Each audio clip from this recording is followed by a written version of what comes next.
షర్మిల గారు మాట్లాడేటప్పుడు ఒకసారి ఆవిడ ఇప్పుడు ఏ పార్టీలో ఉందో ఒకసారి గమనించాలి.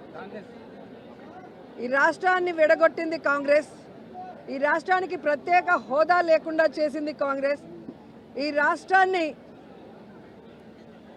రాష్ట్రాన్ని ముక్కలు చెక్కలు వైఎస్ఆర్ గారు చనిపోయిన తర్వాత చేయటమే కాకుండా ప్రజలకు అండగా ఉన్న జగనన్న మీద తప్పుడు కేసులు పెట్టి జైల్లో పెట్టడమే కాకుండా వైఎస్ఆర్ గారి పేరును కూడా ఎఫ్ఐఆర్లో చేర్చింది కాంగ్రెస్ పార్టీయే.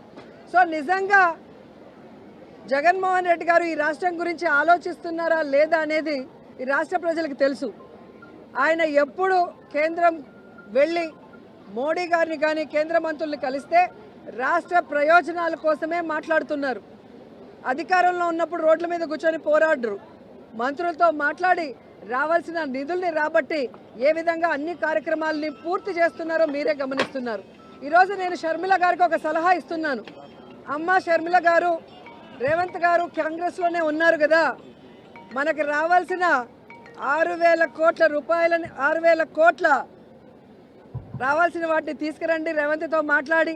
అలాగే 1,80,000 కోట్ల ఉమ్మడి ఆస్తులు ఏవైతే ఉన్నాయో వాటన్నిటిని కూడా సోనియా గాంధీతో రేవంత్తో మాట్లాడి తీసుకురావాలి. ఊరికే ఆంధ్రప్రదేశ్లో వచ్చి విషం చెందితే ప్రజలు ఎవరు కూడా నమ్మే పరిస్థితి లేదు అని కూడా ఈ సందర్భంగా తెలియదు. ప్రభుత్వం డబ్బులు ఇవ్వాలట, అవి నేను తీసుకురావాలట. ఏమ్మా, నేను తీసుకొస్తే మీరేం చేస్తారు? గాడిదలు కాస్తారా? అధికారం ఏమో మీకుంది, తెలంగాణలో టీఆర్ఎస్ పార్టీలో దోస్తీ ఏమో మీకుంది. ఈ 5 సంవత్సరాలు వాళ్ళని కౌగులించుకున్నారు, వాళ్ళ స్వీట్లు తినిపించుకున్నారు, వాళ్ళకు అన్నాలు పెట్టుకున్నారు, వాళ్ళని కలిశారు, పక్కపక్క నవ్వారు. మరి మనకు రావాల్సిన డబ్బులు అప్పుడు గుర్తు రాలేదా? అప్పుడు ఒక పేపర్ ముక్క వాళ్ళ చేతుల్లో పెట్టి మాకు డబ్బులు రావాలని ఎప్పుడైనా అడిగారా? వాళ్ళు వినకపోతే అక్కడే వాళ్ళ ఇంటి ముందరే కూర్చొని ధర్నాలు ఎప్పుడైనా చేశారా? మీకు చేతనయిందా? మీకు దమ్మున్నిందా? ఆ డబ్బులేమో అప్పుడు రావాల్సినవి మీకు గుర్తులేవు.